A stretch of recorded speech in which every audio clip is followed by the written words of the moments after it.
It's a fun day already here, chatting with our special guest hosts from the Splash Play community, of course. You know him well, our guy Adam. But today we're going to talk about rookies in particular. Rookie ADPs moving. Ladd McConkey in the thumbnail. He's going to 70s now. And our guy Adam was big on him bright and early. So some good takes already from him. Today we're going to dig into another BBM draft as well. I am, of course, already in the draft room. Does seem like we have some regulars. Let me go to the two-person camera. And here's our guy, Adam, wearing the Georgia jersey, even though it does look like a hockey jersey from the top up. But Adam, we were chatting before the show and actually got distracted because we're having a good convo. But how are you feeling this fine morning? I'm feeling good. How are you? I'm good here. So you work from home on Thursdays, right? So are you do they know you're doing draft content right now, or are you just pretending you're still on Slack? Yeah, I'm still working right now, technically. Getting paid to draft is not the worst thing in the world. So just don't send it to my employer. There you go. So shout out to our guy, Adam. And guys, hit the like button for Adam here. Of course, a regular in the chat. He's contributed a lot of value. And frankly, to give you credit, you are a Georgia guy. Ladd McConkey on the thumbnail. You were saying before the show, and I was going to ask you about it, Ladd McConkey soaring up the boards, had his current price tag, let's say in the 70s. Are you willing to go there? Are you going to be with the field, above the field, crazy above the field? I'll probably try and be with the field if his price stays where it is right now. I've seen him go a lot higher than his ADP right now, and I've also seen him fall a little bit. So kind of we'll try and get him when he falls, but I think he landed a pretty good outcome. There's not really a lot of competition for targets on that team. So I think he landed a good outcome, but still that price is getting pretty expensive.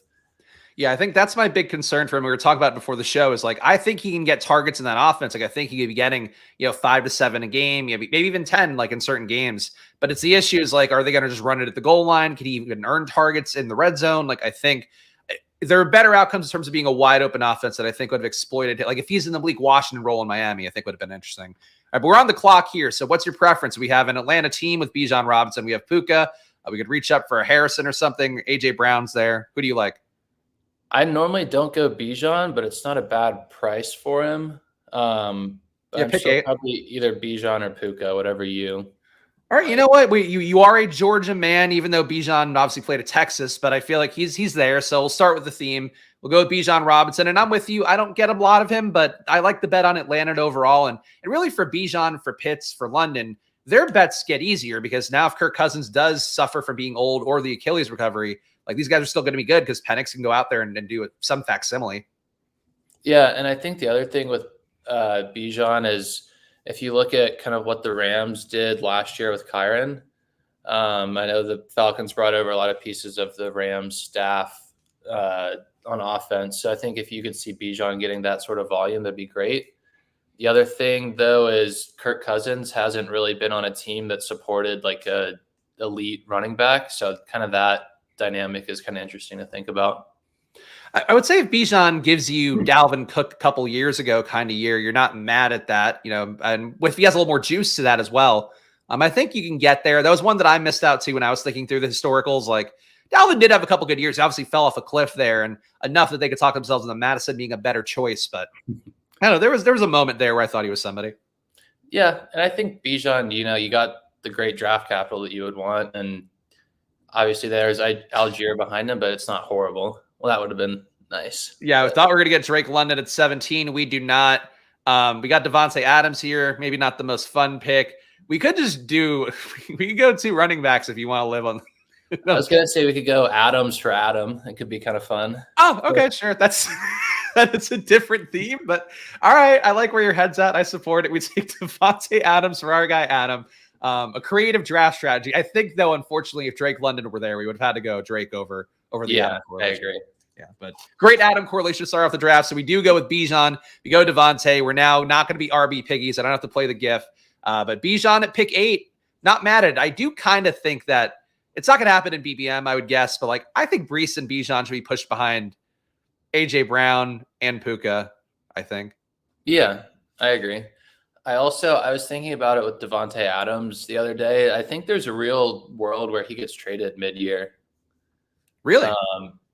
I think if the Raiders aren't in contention, and you see a team I think it would be kind of crazy if you went to the Jets, Aaron Rodgers reunite that, because I I think Devontae's obviously getting older, and I would expect him to want to win a championship.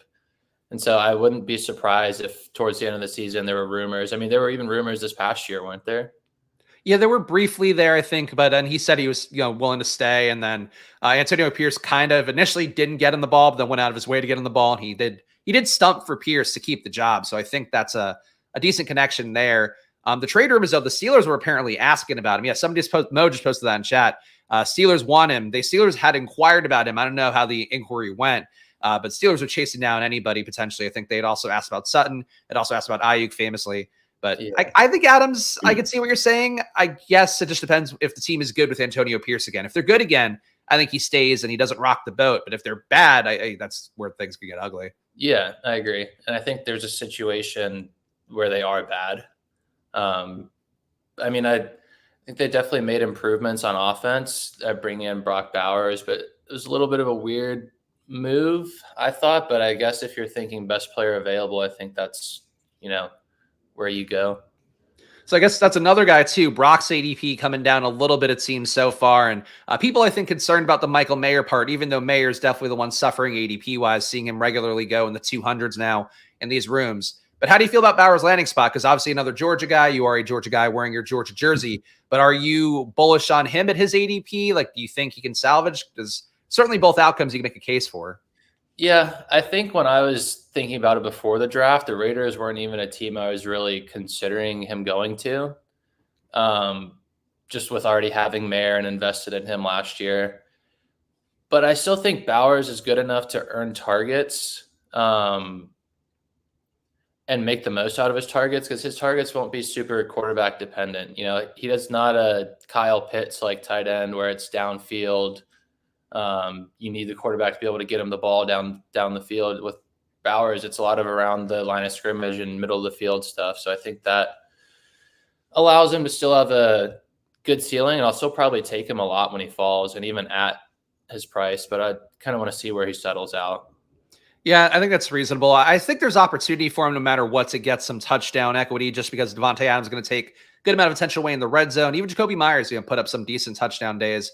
And overall, fantasy-wise, I think had more good days than I would have thought he was capable of. For Bowers, though, I think really the big thing comes down to, like, if it's Minshew out there, and O'Connell's a similar player, he's not going to be a deep ball slinger. But Minshew is going to want to get the ball out to guys that are there and easy to get to the targets too. And if it's Adams, great. I'm sure he's going to feed Adams pretty well. But I think for Bowers, like, that's the kind of player that you'd expect to really align well. And fucking this guy, Amon-Ra, Nico, and Diggs, I would dream of that combo, and we do not get that. Waddle, Pittman, Devontae, Cooper Kupp, anybody? I haven't been that big on Waddle or really anybody in this range. But I think Waddle makes sense. Unless you want to go. I don't get a lot of Waddle. We're at a little bit of a discount. We can take Waddle here. Waddle to me in the big board was just, he wasn't even there. I think his value is getting worse with Malik Washington and Taj Washington being there. The Washington boys both coming in with different skill sets, but like Malik's a great target earner. Washington's going to be, Taj is going to be a downfield guy. And Waddle is just, I said it yesterday, but I think he's just contingent value for Tyreek, really. And that's okay in that offense, but I don't know. I don't like paying second round price tags on him. Yeah. I don't love the price either, but when he falls, I mean, he's not someone I want to have zero exposure to. So if he falls, 4 or 5 picks, I think it's worth getting him. Like, if you're not going to take him when he falls, you're never going to take him. So yeah, I think that's a fair way to look at it. And our guy Tyler here in the chat, of course, one of the leaders of the community, doing great streams Mondays at 4 p.m. on Fantasy Sanctuary's YouTube channel if you want to check that out. Bowers and Jacoby kind of overlap a bit, don't love it. I agree, but the hope is that you have enough volume there to make it work. Trey McBride at 39, so that's a scoop. What would you have a lean here with the guys you see on the screen? I don't love the running backs. The receivers aren't the best. I've been taking a lot of Lamar. Okay. All right. I'm following your lead here. I'm deferring. And then again, we are splitting the pot with our $1.5 million when we win it. Tough. Well, we'll see what we get back. I think we're probably saw Zay fall in a draft yesterday. I don't think he could fall all the way back to us. I'd be asking a lot of this room. Yeah. And I found myself liking my teams more getting, one of these high-end quarterbacks, maybe not Josh Allen at pick 27 or wherever he went, But, a Lamar or Hurts in the mid 4th round, or AR in 5th or 6th round, I feel like those guys bring a lot of value to a team. How do you feel about the elite tight ends here? Because I talked about them obviously at great length yesterday. Did a double stream if you want to check that one out. Of course, there's a playlist, all the drafts I'm doing here that you can see guys like Adam. Of course, our guy Chunk last month. The community members are getting on here. But Laporta at 23 here, McBride moving up to 39. Do you like these price tags? Are they comfortable for you? Are you getting these guys, or are you planning on getting these guys if they stay here? If they're going here, I think it kind of depends on who's around them, right? Like if McBride is on the board and T. Higgins is on the board, I'm probably going to take T. Higgins. But if it's, choosing between McBride and say like Zay Flowers and Travis Etienne, I'm probably going to go for McBride, if that makes sense. Yeah, I feel like Laporta, and I like Laporta a lot. Laporta at 23 does not do it for me. I feel like Laporta at 30 works pretty well, because I think if you have him at 30, Kelsey at 35 to 40, McBride at 35 to 45, wherever that breath is, I think that all works for me. Laporta at like 20 is a little bit aggressive, and it wouldn't shock me. Like, I feel like he could pass Kyron. I think he can pass Debo, and he might be able to pass Jonathan Taylor. I feel like he's coming down in ADP. Yeah, and Laporta did benefit from them not taking any offensive weapons early in the draft. But still, I think if you're paying for Laporta at this price, the only way he pays off is if he really separates from the rest of the tight ends. Like if he's going a round and a half or 2 rounds ahead of, McBride, Kelsey, I feel like that, in the range of outcomes where he's a success and where he pays off that price, it's only if he separates from those tight ends, in my opinion. True. Like, I agree that the point about the offense consolidating even more, like you lose Josh Reynolds, you get the year 1 to year 2 bump for Laporta. And then you also, Jameson Williams, I think, gets a similar bump because he missed enough time that he's basically like going to be year 2 and year 3 for himself. But I think for Detroit, just not adding a weapon, like I thought they were live to take a faller at round 1 potentially. Like if they add a Ladd McConkey, I think you're losing some targets to Amon-Ra, losing targets overall. Definitely Laporta would get hurt by that. If they added a downfield guy like AD Mitchell, I guess, or Adonai Mitchell, that'd be something too where you're taking probably some targets away. But instead, they got the best outcome. So I get people's enthusiasm for Laporta. I just think price tag wise, he's not that much better than Kelsey and McBride, I would say. Yeah, he's someone I'm excited about as a player, but that price is definitely hard to pay up for.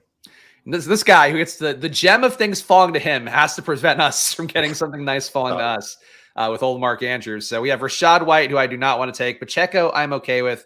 Cooper, Kirk, Mixon, AR, McLaurin, all these guys are fine to me. Yeah, it's one of the receivers. I like Terry, but I think there's also a chance he maybe comes back. But what's your thinking on Amari Cooper or Terry? I would go Terry. I think Terry's coming up. I've seen him get scooped for me off stream. I'm actually going to think on stream yesterday too, where somebody came up to the 50s to get him. I think he's coming up now that the pieces are coming together of people going like, oh yeah, Jayden Daniels might be something. And I think once we get to July, I think Terry goes back to the 40s personally. People want to like Terry, and I think they just don't have the faith in whatever's gone on in Washington. So they just need some kind of like, oh wow, Jayden Daniels, here's a highlight of him throwing it 70 yards to McLaurin. And that's going to happen, I think, a pretty good amount in camp. Yeah. And the fantasy best ball community is very reactionary. It's just going to take, like you said, one clip on Twitter from the Commanders of Jayden Daniels throwing a bomb to McLaurin in practice, and he's going to shoot up around. But I like Terry because he also gives you the opportunity to bring in a guy like Jayden Daniels later on in the draft. So yeah, a Lamar Jayden pairing is very fun in terms of giving you that floor and ceiling every week then. And those two guys, I know people are going to go, oh, he's not as good as Lamar was coming out. And we can agree to disagree on that. For Jayden, I really think the thing is going to be that he's going to run a good amount. And I think that he and Lamar have similar ranges of outcomes, at least once Jayden gets his footing and, hopefully doesn't get hurt. I think Jayden's already a more polished passer than Lamar was for sure coming out of the draft. I agree. You saw a good amount of him too, because you're an SEC guy. So like, how do you feel about him? Because the slander against him has kind of bothered me, especially given that like every time he was on national TV, he won the Heisman. Like I don't get it. Yeah, we can talk about it more after we make the pick. Wow, look at you. Okay, look at the professionalism. Who do you want to go with here? We got Brian. We got the Jacksonville boys. We got Pacheco, Mixon. I kind of like Christian Kirk. Okay. I know he's not the most exciting pick, but I've been drafting a lot of him and falls 10 picks. I think it's a good spot. Okay, look, I'm trusting your judgment here, especially when you set up segments and breaks like that. So we're good. but no, I think this is good for me because like Christian Kirk, I do have a bias against because I just don't think he gets a touchdown equity in this offense. Like Brian Thomas, like you're adding him and he's going to be, the Plaxico burst. He's going to be the guy that kind of think dominates a little bit downfield. Target share is not going to be huge for him, but I think he takes a lot away. And last year, Ridley took a lot away. And I would say in terms of what they do as go ball guys and also as red zone threats, I think Thomas is already going to be a better version of that Ridley is in his current state. So that's the issue for me with Kirk, but Kirk's volume is going to be great, everywhere else. And I think on DraftKings where I like, he's really going to crush because he's going to get you like 8 targets for 80 in a lot of games.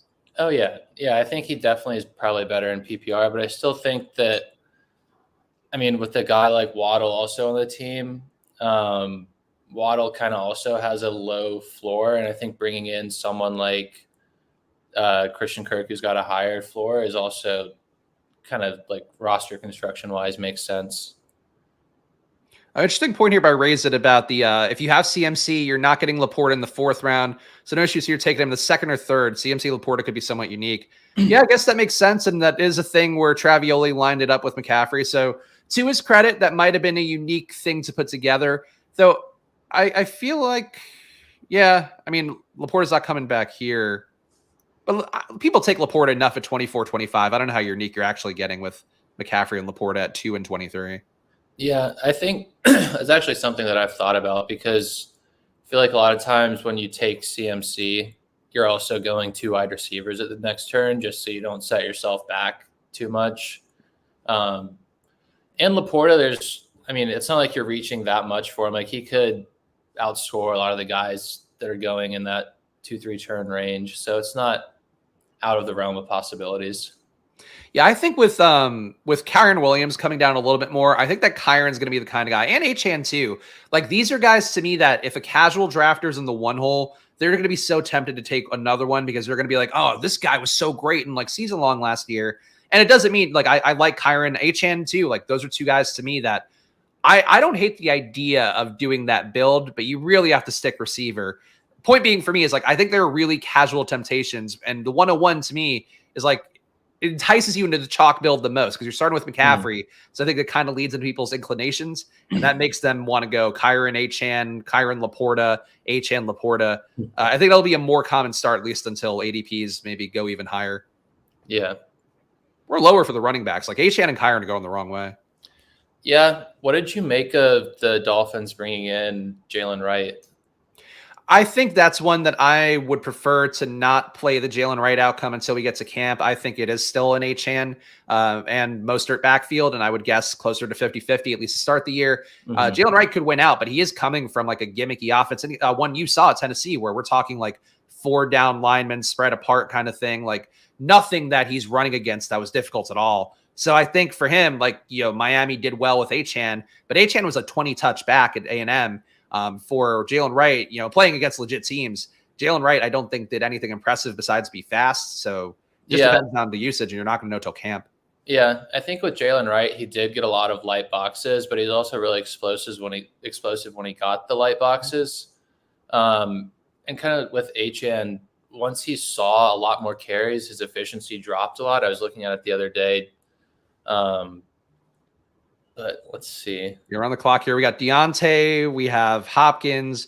We also have Brock Bowers here, though he could go a little bit later, though it's nobody else at tight end. Maybe not. I don't mind going Brock here. I feel philosophically, if we're doing an Adam draft and we're taking Devontae Adams for having the name Adam, I think we should take Brock Bowers. I agree. And I still think Brock has the ceiling that you're looking for from a tight end. He's going to get the volume, you would assume. He's good after the catch. And I think those are kind of all the things you look for in a kind of early to mid-round tight end. I agree. All right, so guys, a real fast, quick plug. Hit the like button if you can, subscribe if you can. I think Adam's doing a great job today, and Adam, to his credit, has defined a character for himself and a brand for himself with the Georgia guys, where we know if I'm in a draft with Adam, I need to take Brock Bowers. Now I know I also have to take guys with the name Adam. They're not Adam Thielen, right? We don't have to do that. No, I can't make myself do that. Yeah, so yes, shout out to Adam being here. And of course, if you guys want to be in the hunt to be the next guest host here on Splash Play, 5 stars and review for my sports betting app, probably I will leave it in the pinned comment down below, and we'll be doing another draw around the 15th of the month. So get the entries in as soon as you can. And everybody who enters to win will at some point get on this summer. But probably if you don't win the drawing, you'll be on our marathon stream at the end. Another pick coming up here. So some optionality with this 1-1-4-1 build. And I'll give the team a read as well. We have Lamar, Bijan Robinson, Devontae Adams, Jalen Waddle, Terry McLaurin, Christian Kirk, and Brock Bowers. Anything you see on the screen that you like? I feel like a Pittsburgh running back could work. Yeah, it's either probably Keon or one of the running backs for me. Yeah, Lad's already gone, man. Yeah. That's crazy. Najee, Jalen Warren, Keon. Which one? I like Keon. Okay. Yeah, because we can't get Lad. I was kind of planning. I didn't. Yeah, I know. I was thinking I saw him go at the one spot. Pick 70. Oh man, he went 70. Jeez. I mean, I guess it makes sense. He's high 70s. Should he be that much higher than Keon Coleman, do you think? I don't know if I would put him over Keon Coleman. I think Lad, at least in my opinion, is the better prospect than Keon Coleman, but I think you can't argue with where Keon Coleman landed. Like, I think in the offseason, everyone was talking, if, insert rookie receiver here goes to the Bills, he's going to be a smash. Like, I think that's kind of what you got with Keon Coleman. And, he has a chance. And I think he comes in and is the starting X receiver for the Bills. And at pick 90, I think that's not a bad bet to make. Yeah, his touchdown earning ability, like his skill in the red zone, the EPA being so plus in the red zone, really jumped out to me in a way that I thought, that's a way you can immediately earn a role. Even if the rest of it I have questions about, like he can't separate that well. He was only catching contested catches, and you could say that's skill, but if you can't separate in the pros at all, like I think it's trouble. But red zone jump ability, like that's still a contested catch area, and he's doing it there. So maybe there's something they could put together. And if nothing else, like Josh Allen's going to throw it up for him. It's just how it turns out will be up to him. Yeah, and I think that was to make a reference to another Georgia player. It was similar with George Pickens, someone who I like that comment.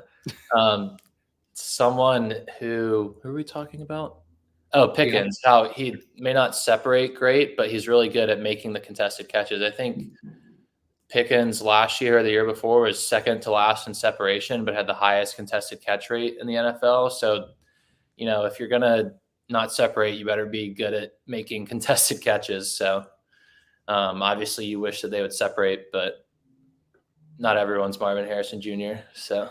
Sure, and that's a fair assessment, and I don't expect it to be Harrison or Neighbors or anything, but and for Pickens, to his credit, like I think he's been a very plus EPA receiver. So in my mind, I view it differently, where it's like, okay, if you're getting contested catches, you're not separating, but you're still creating value in a major way. That's something. For Keon Coleman, we're talking about a guy that was basically like flat 0 EPA per target. So you're doing what the average player would in a situation, which is just not what you want to see in college, because in the pros, it's going to come down a little bit. He's going to get the bump from volume, the bump from Josh Allen. I think the best case outcome for him is like being Kelvin Benjamin. I know people have made that comp a lot lately, and the FSC makes it easy. But I think that's just a comp. Is like if he gets there, it's going to be through sheer will and not necessarily through his talent and his charming media interviews about his jackets.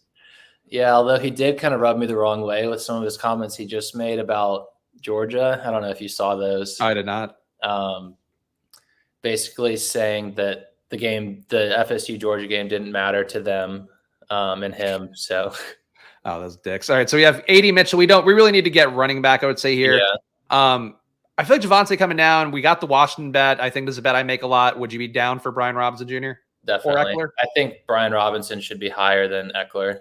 Yeah, I agree. I think it should be higher than Chubb. Yeah, and Javonte as well. All right, same page. Yeah. Where do you think Javonte should be? Because I was talking about it with somebody, I think in the comments in YouTube lately, where Estime is the Sean Payton pick. Like Jaleel McLaughlin didn't get drafted last year. It was a UDFA. Javonte Williams, Payton inherited. I kind of think that might matter more. And as an Estime guy, like I don't want to be not getting him when I actually believe in the guy. But Javonte there, is he worth this 100-ish price tag to you? Before the draft, he was. Now that I think it would have been different if they brought in a different type of running back. Like Javonte's going to get there from like getting the majority of the carries, like the first, second down carries. But I think you bring in Estime, and that's kind of the kind of mold that he fits too. I think Javonte is someone who's probably better suited not as a 3-down back. And so bringing in someone like Estime definitely hurts him, in my opinion. Yeah, I think he kind of has to come down a little bit. And I'm willing to make the bet on Javonte because he can hold off Estime. Like, that's not a crazy thing. But like Estime comes in, it's not, Dwayne McBride was a guy I kind of felt I got the wrong side of the Ty Chandler, Dwayne McBride on the Vikings backfield last year. I'll make that point in a sec. All right, on the clock here, I think we need running backs, Gus Edwards, Singletary, or we can lock down Jayden, which might be the move. That's what I was thinking. Yeah, okay. I don't think he's not coming back. Yeah. It's a lot of QBs left, so I sometimes get the shot on it. But for our team where we wanted the idea of Lamar and Jayden, we have McLaurin. I think it's just worth grabbing him. Yeah, I agree. And it opens up some other guys later too. Yeah, so I was making a point, but it now escapes me. So I'm sure it was really good.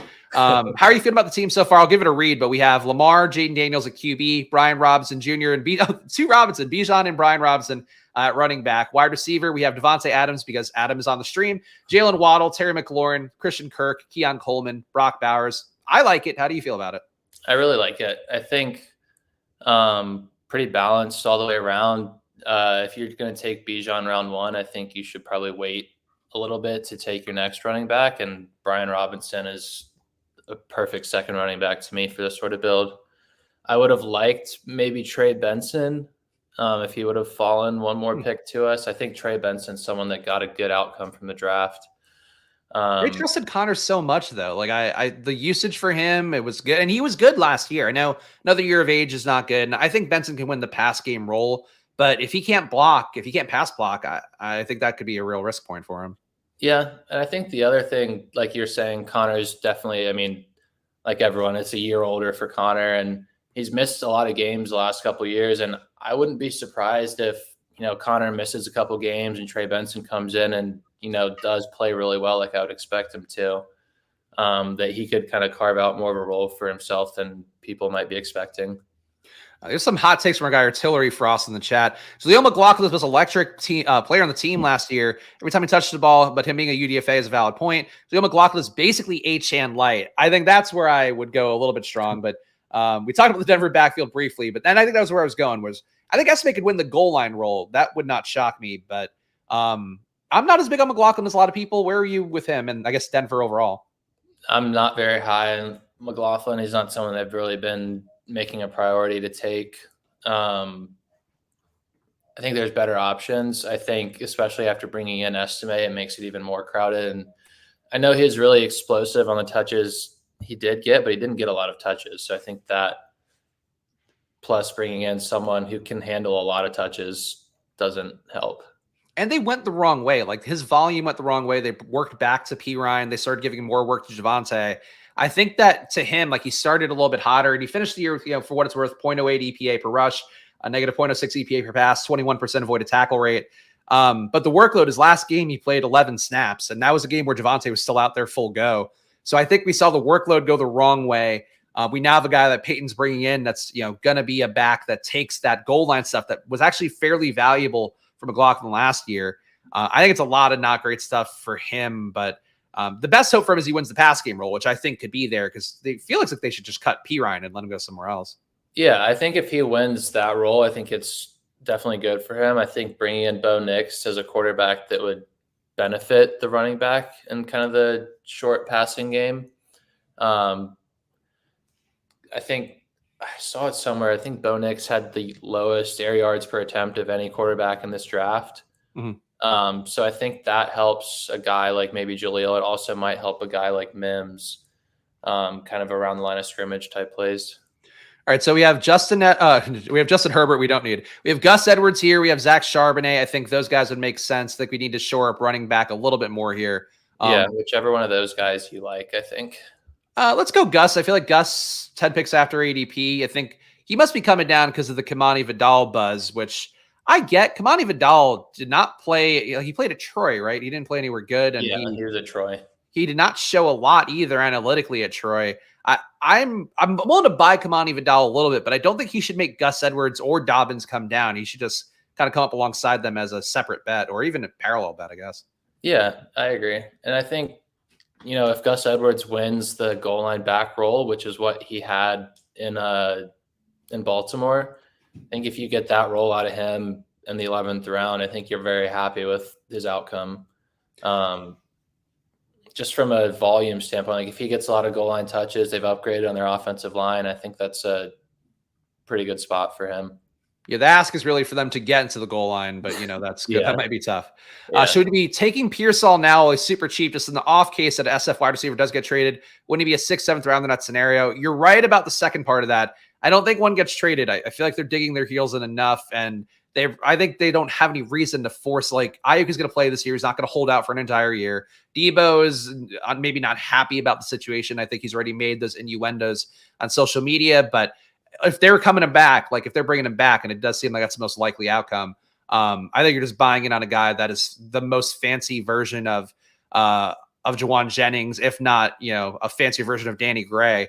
I think Pearsall to me is one of my least favorite picks in a draft right now because he's like contingent value.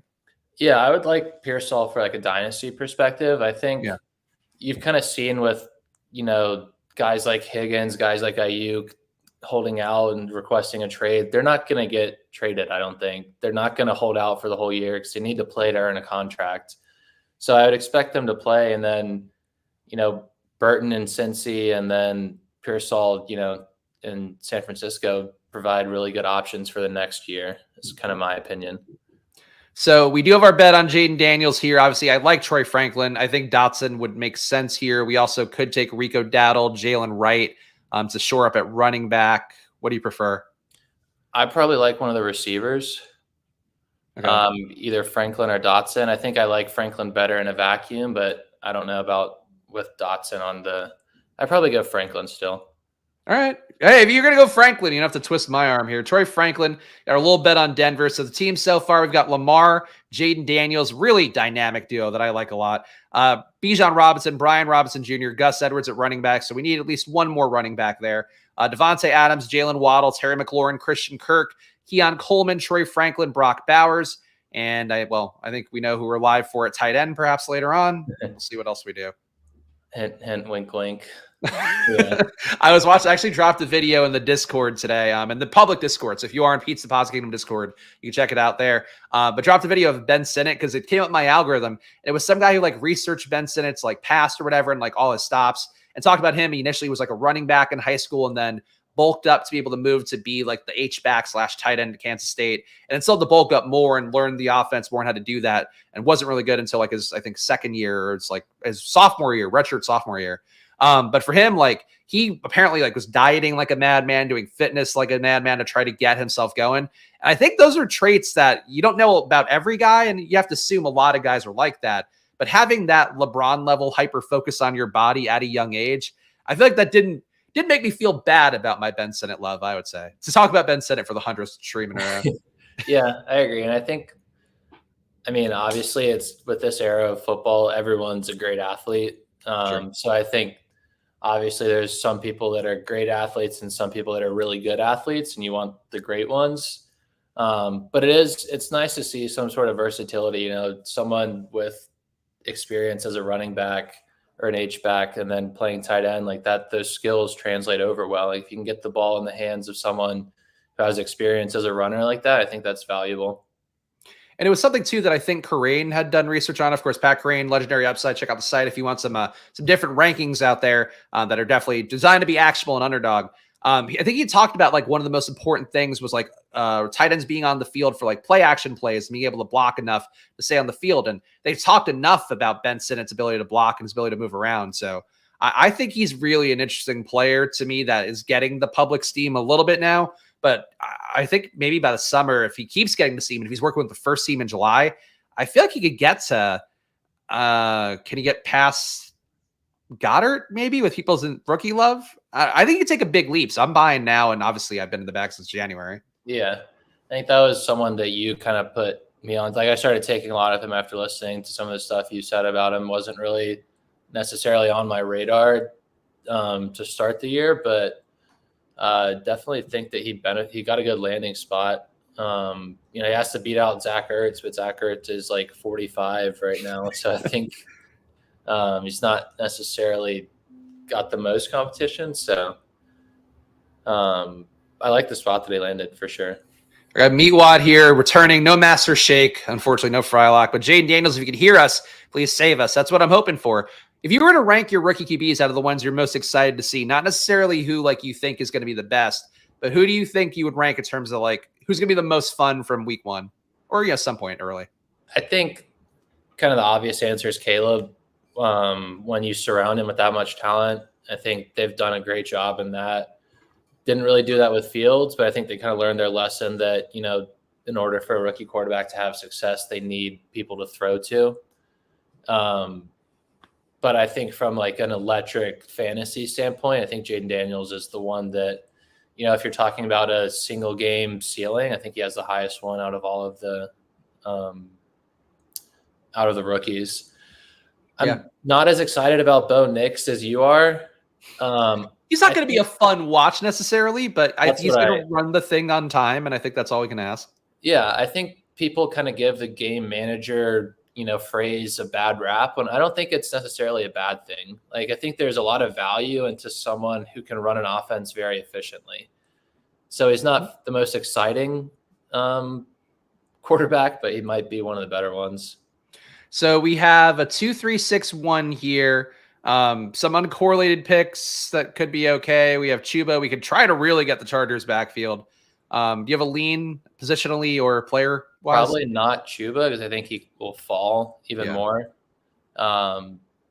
Maybe Ty Chandler. Yeah, I'm okay with Ty Chandler. I don't think we need a receiver right now. I feel like we can get to 5 running backs and feel pretty good about that. So you'll add in Ty Chandler here. And and then we still have to get some correlation with Lamar going at some point, ideally. Maybe some more with Jayden Daniels. 2-4-6-1 is what we got. Very nice balanced build so far. I think Ty Chandler also was a winner from the draft. Did they bring in anybody?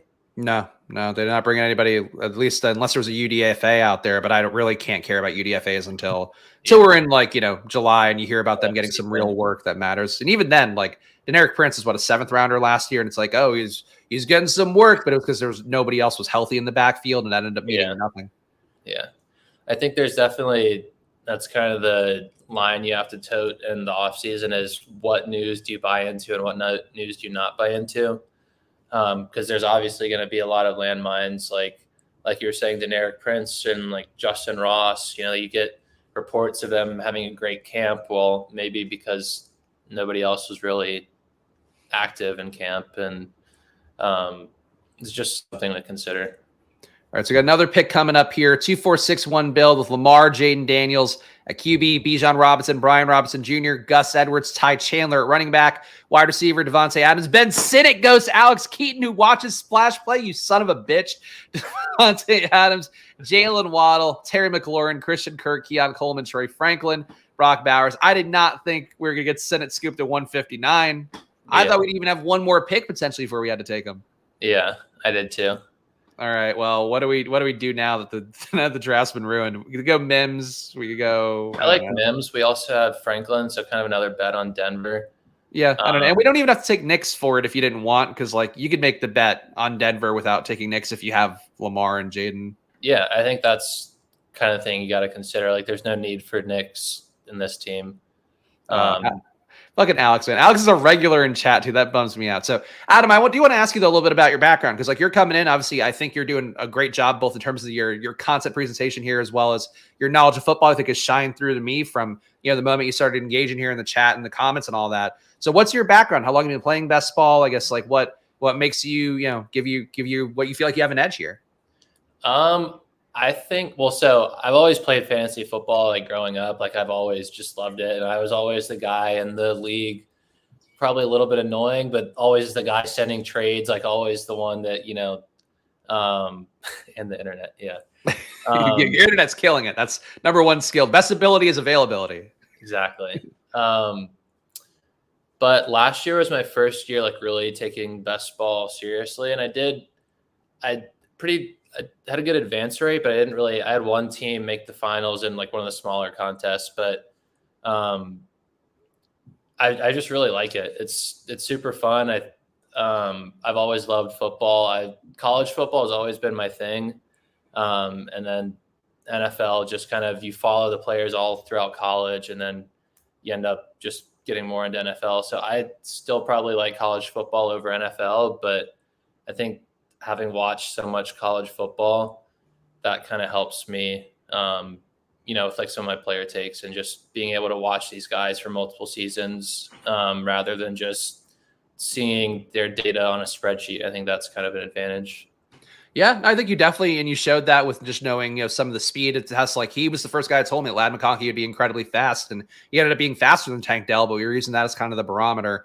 But I agree that, like, the tough part of, anytime you're following a sport more, even with the stuff that we do watching week to week in the NFL, it's like you do build up your biases a little bit more. And for college, where it's different competition and different situations, and like you see guys, at their best against some dog shit team that shouldn't even be on schedule, and you're like, you file that away. Where I think, you have to treat every stage as like a new reaccounting of things. But like, your knowledge shined through in a way that I thought was honestly very impressive, and especially in, the medium of making comments and chats. Yeah, no, I just love watching college football. I'm weird where I'll just go back and watch random games from the past year from random teams just because I like watching college football. So I think that kind of gives you see the game differently. You see how players play and, how they kind of fit into offenses and stuff like that.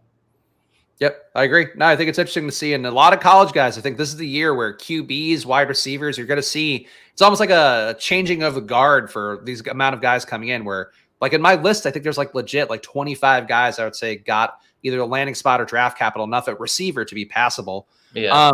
We have tight ends here. We could take Isaiah Likely for our first Baltimore correlation, maybe. Yeah. Or Henry is probably a better tight end play. Yeah, I probably like Henry. I also wouldn't mind Bucky Irving. I think he got a pretty good outcome. You know what? I just support that, and I think we can maybe get different Baltimore correlation as well if we need it. So let's go Bucky Irving. I think if Likely goes, I don't think I'm that upset. Yeah, I agree. He feels like just contingent value with maybe 1 or 2 spike weeks if Andrews doesn't get hurt. Yeah, I mean, one thing that I thought was interesting, like at Georgia, it'll make sense why I'm bringing Georgia into this. The Baltimore's OC, Todd Monken, was Georgia's OC for 2 years, I think, or no, for more than 2 years, but he was Georgia's OC, and he ran a lot of 2 tight end sets, and that's why I was kind of expecting Likely to have more value with Andrews on the field last year. Yep, that was my take too. Yeah. Yeah. Just because like Georgia had Darnell Washington and Brock Bowers, and they were playing a lot of 12 personnel. So I thought that maybe we would see some of that, but we didn't really see that, but maybe year 2 is the year that we see it. Yeah. I was surprised that wasn't the case last year, because I really thought that was what made Georgia an interesting offense that year. It was like Washington was really efficient. Bowers worked a little bit more everywhere. And Washington, frankly, looked more like a guy in Georgia's offense that he looked at any point for Pittsburgh last year, where he looked like a blocker out there, not look like much more than that. But yeah, I agree. Like Likely, he didn't get the work last year. He only got the work when Andrews went out. And Andrews is old enough where it's an okay contingent value bet. But in terms of like, you gotta have a good tight end 1 if you're going to go 2 tight ends, and Likely's your tight end 2. Yeah. Can we get any player? Honestly, it works out because I'd rather Hunter Henry. Yeah, he's a better play. I think he benefits from the Drake May or the Jacoby Brissett of it all. But it's just unbelievable that like fucking the guy in the 6 hole, everybody's fallen to him perfectly, and for us, it's like 1 pick before us every time. Yeah, so I like Hunter Henry. I think he's always he's a pretty good red zone threat too. Obviously, with the offense, you would think they'd have more red zone trips this year than last year. Not really saying much, but I still think he's someone that has value. So yeah, I think too, like if anything you could say about him is that he had one of the worst QB situations that were possible last year. Mm-hmm. There was a stretch in that beginning of the year where people were like, thank God I drafted Hunter Henry. Like he's carrying my team. And it went to shit after that. But like you still had a good month and a half of him being, a top 10 tight end. So if the QB play is going to be better, and I think much like, Atlanta, the QB play is going to be better no matter what outcome they get there. I think it's not bad for Hunter Henry, even if I'd prefer to make the bet with Drake May, but like, I think that he's still a good bet either way. And I was thinking kind of similar to that, like I think it was, I can't remember who it was on Twitter talking about Drake London's price being so expensive this year. And to me, it's kind of a similar situation with him and Garrett Wilson. They're both coming into their third year. They've both for 2 years had really, really bad quarterback play. And so you're kind of making the bet on both of them with an older quarterback who's going to throw the ball a lot more. So I think if you're concerned about someone like either like Hunter Henry, like getting a new quarterback, like he can't be much worse, the quarterback situation. So I think that's interesting. And I got Kevin here saying, not looking forward to my Clemson Tigers having to face UGA week 1. That's a pretty big week 1 matchup to open it up. Yeah. And on paper, I think. On paper. I think is Georgia going to be good next year? Or because they're losing a good amount of guys, right? I guess they keep the QB Beck, right? Who's going to be potentially number 1 overall next year. I think Carson's going to be really good. I think he can play himself into top 5 pick. I think the thing with him is he doesn't have the kind of athleticism that we've seen kind of from the quarterback position recently. Even like Drake May, who's someone who's not, the most athletic person. He's a lot more athletic than Carson Beck. But I think Georgia is like a 17.5-point favorite against Clemson. I think they've already released the lines. Okay. Yeah. So that should be hopefully an easy one for your guys then. Yeah, hopefully. I had actually looked up Carson Beck's numbers recently because it's because they put out the 2025 NFL draft stuff, and I'm like, I remember hating Shedeur rankings, Shedeur Sanders numbers really, but being like he's awful. Beck I thought looked okay. Like Beck looked, I guess you run the risk of him being Stetson Bennett, who also looked okay analytically, and then you see him run through the profile of everything, and he doesn't have those kind of abilities. And we'll see if maybe get on the field at some point. But Beck, I think should test a little better athletically, and he's got those numbers, so it's not bad. Yeah. Tez Walker here? Yeah, definitely. Yeah, finally, some correlation with Lamar for our wide receiver 8. So we got Lamar, Jayden, Bijan, Brian Robinson Jr., Gus Edwards, Ty Chandler, Bucky Irving, Devontae Adams, again for Adam, Jalen Waddle, Terry McLaurin, Christian Kirk, Keon Coleman, Troy Franklin, Marvin Mims, Devontae Walker, aka Tez Walker, and Brock Bowers, Hunter Henry. I don't think we need any position anymore. So I think we have a pure luxury for round 18. Yeah, I think it's running back or tight end for me. Yeah, I think that's fair. Wide receiver, I don't believe we need, but if we took another one, I wouldn't be running out of the room or anything. Yeah. Shipley or Tracy? Interesting. Philosophically, which would you prefer, Shipley or Tracy? Probably Shipley. I think he's in a better offense. And, obviously he's got Saquon in front of him, but I think one bad thing happens to Saquon, and Shipley is getting a lot of touches behind a really good offensive line and a really good offense. So I think when it's kind of those, you're deciding between someone on the Giants who's a second string or third string and someone on the Eagles who's a second or third string, I probably tend to go towards the better offense. And Shedeur Sanders seems like it's going to be a catastrophe in the NFL. I mean, we'll see. We'll see what he does this year, but he's definitely got an overinflated sense of his talents, which can be very dangerous if you are in an ecosystem for that. Do you have any takes on Shedeur here before our pick? Probably not that I'd want to share on stream. Okay, I'm being honest. I'm not a Shedeur fan.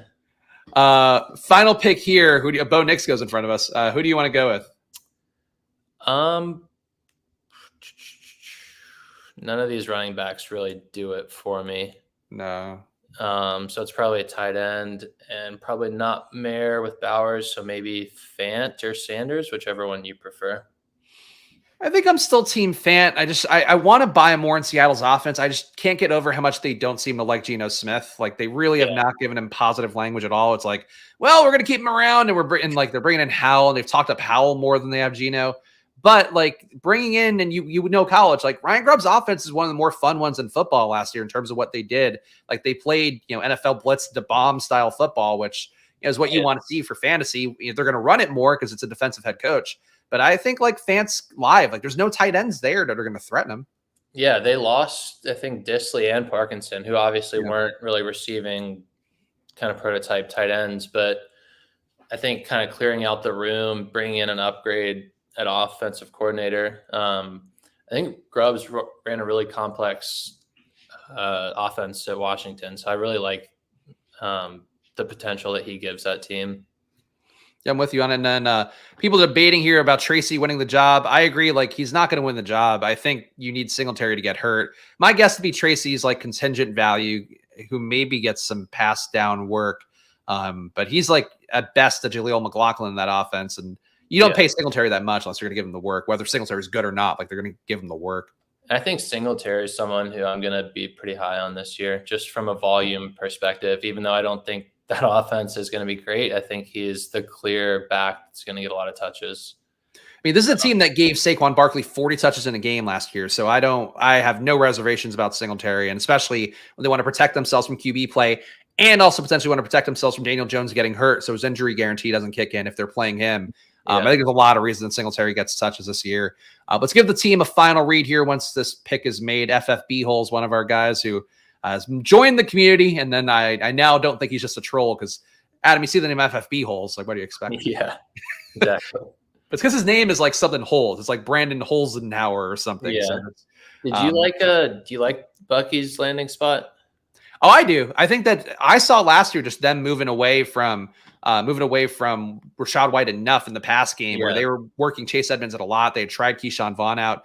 I think all those things to me lead me to believe that they drafted Bucky for a reason, and the reason is probably going to be to take the third down work at a minimum. Yeah, because I think Rachaad White was second in the league in carries and like 14th in yards. So just not a very efficient running back, but got there on volume alone. So I think take some of that away and give it to Bucky, and it would bring Bucky up and drop White down.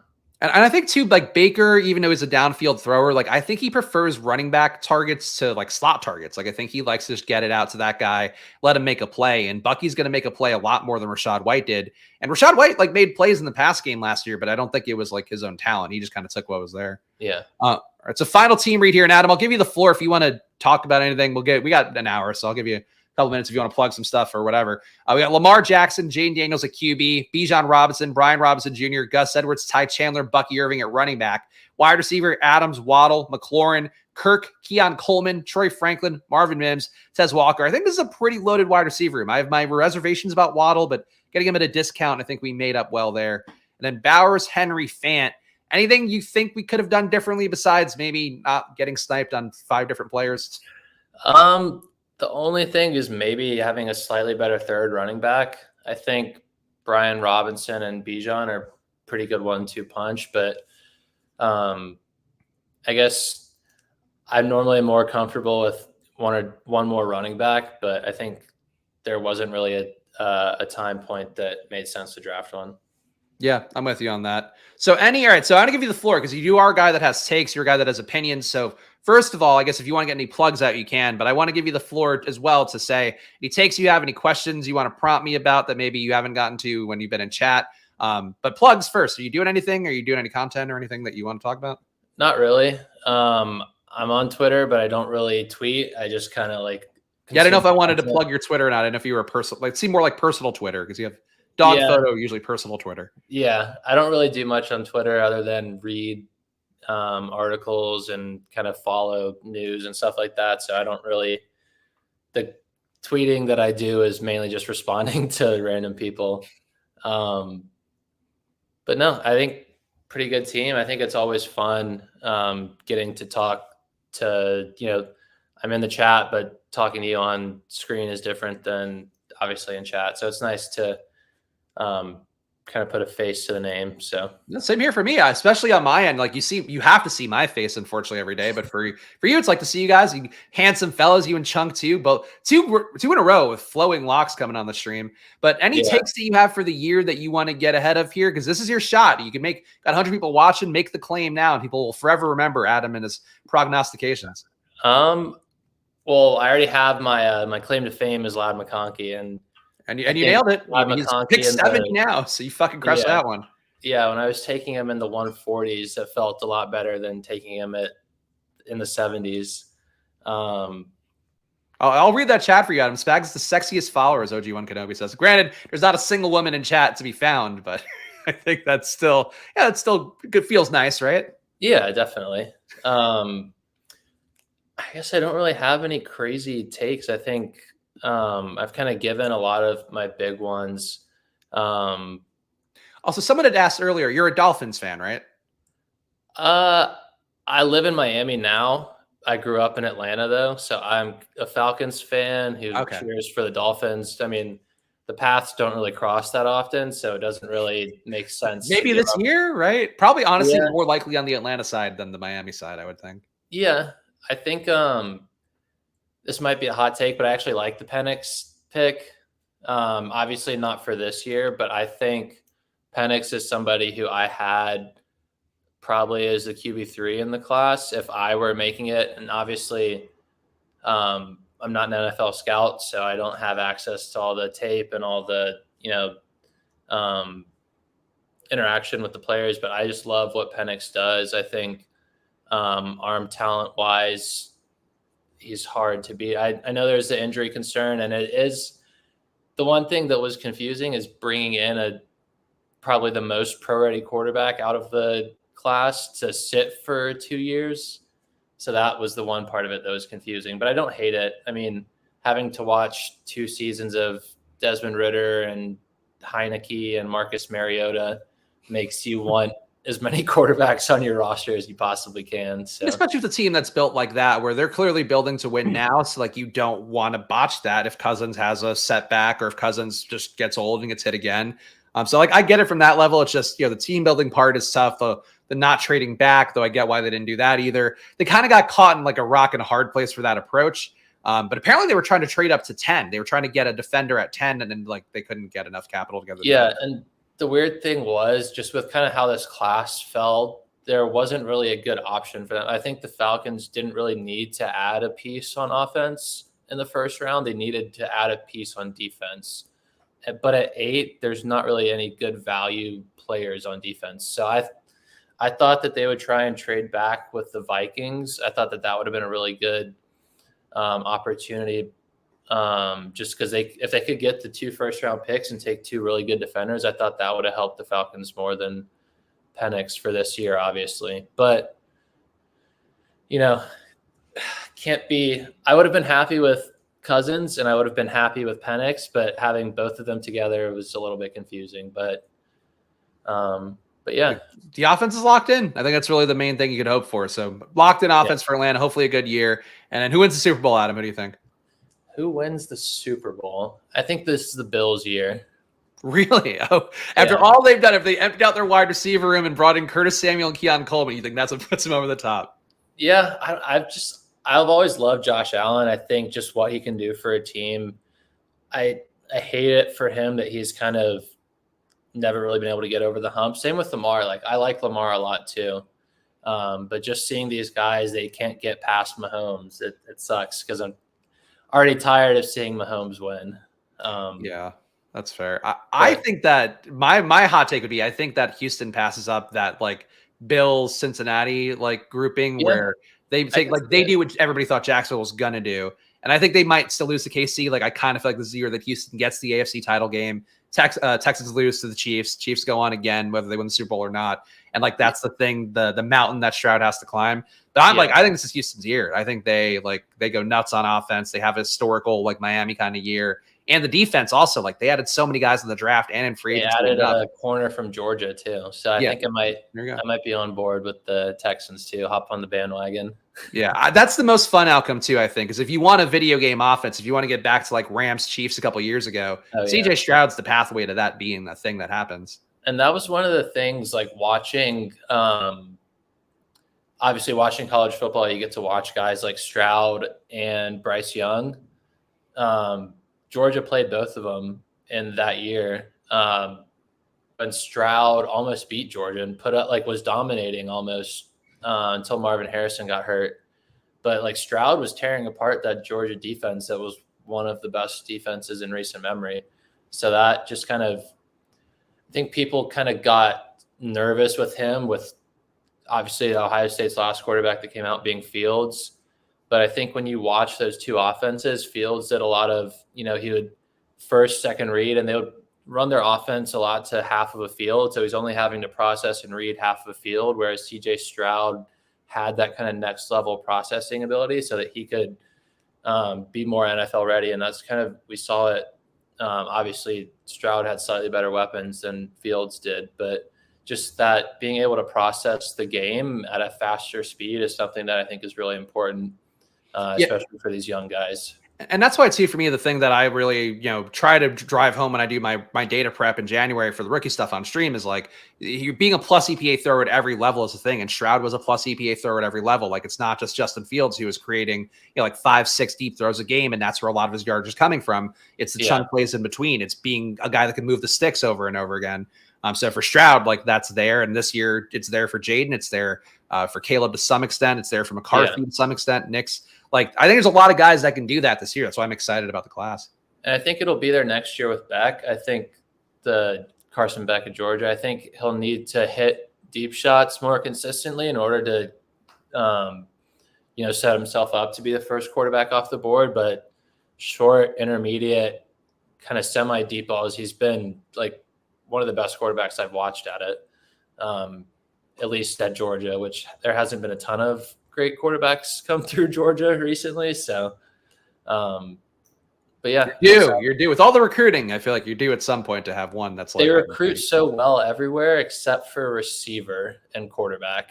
Like even Lad was like a 3-star 100 or like 1,100th recruit in the country. And now he's going 70th at ADP. Exactly. What a world. Yeah. Crazy. All right, so Adamo, any last words here? Of course, we're going to call quits here, but drafts every Monday to Friday here at 11 a.m. So please do hit that subscribe button, hit that like button, especially hit that like button for Adam. Make him feel good here because I think he did a tremendous job today. And now, you know what, Adam? You got me excited here. I'm not excited in advance for anything. Now you brought me on, and I'm hooked on Adam. I got to draft Devontae Adams in every draft. Good. All right, and my my Underdog username is ADW1. So if you see me, that's who I am. Yeah, so. let you have all the good players, especially Georgia-affiliated ones. Yeah, exactly. All right, so there we go, guys. So shout out to Squirt Squad as well. I'll just quickly put that up here, and we'll both jump off at the same time. Shout out to Adam here for doing the draft, or do the draft with me and the stream. Of course, you too can join me on stream. Hit that 5 stars and review on the Probably app on the App Store. If you do that, you get to win, and I'll do a spinning wheel for you every month to decide who comes on. Of course, back tomorrow with another draft. So I'll see you guys then. Enjoy your days, and good luck. Bye.